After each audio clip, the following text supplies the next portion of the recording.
करता रहो, जल्दी आओ, चलो। अरे अरे का करता रहो लोग, रुको लोग, काहे बजावत तारो लोग? हम कहनिया बजावे खातिर। बाजा तब बजैहा जब हमार साजन जी हमरा सामने आई हैं। और कौन गाना बजाइबा लोग, कौन गाना बजाइबा? साजन जी घर आए, साजन जी घर आए, ठीक बा? चलो। अरे एक सेकंड, सॉरी सॉरी सॉरी। साजन जी तो हमसे मिले ना आइल बानी, हम आइल बानी साजन जी से मिले खातिर। तो उ गाना अच्छा ना लगी। यहाँ ना इस सिचुएशन पे पालकी में होके सवार चली रे, मैं तो अपने साजन के द्वार चली रे। ये गाना बजेगा, ठीक बा? ये वाला बजेगा। हाँ। एक मिनट। पालकी केने बा? पालकी तो हिले नहीं के, तो वो गाना अच्छा ना लगी। तो ओकरा जगह पे हाँ, साजन साजन तेरी दुल्हन तुझको पुकारे आजा। ये फाइनल बा, ये वाला बजाइया, अच्छा से बजाइया लोग। साजन साजन तेरी दुल्हन तुझको पुकारे आजा।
हमार तो पहला और आखिरी सिर्फ जानू जी।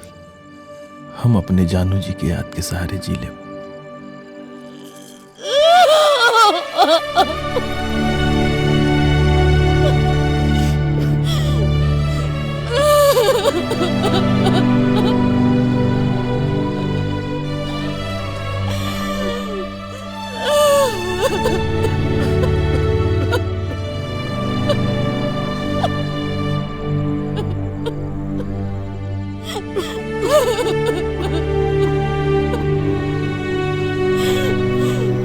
साजन जी,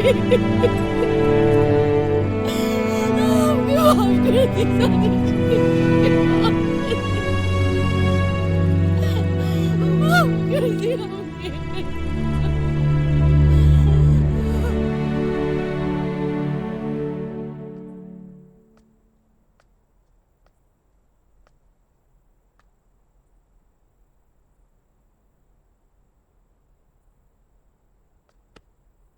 जानवी, जिंदगी बहुत बड़ी है बेटा। कब तक ऐसे अकेलेपन में कटबू?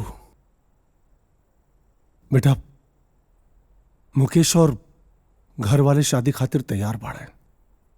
हमार बात माना बच्चा, शादी कर ला।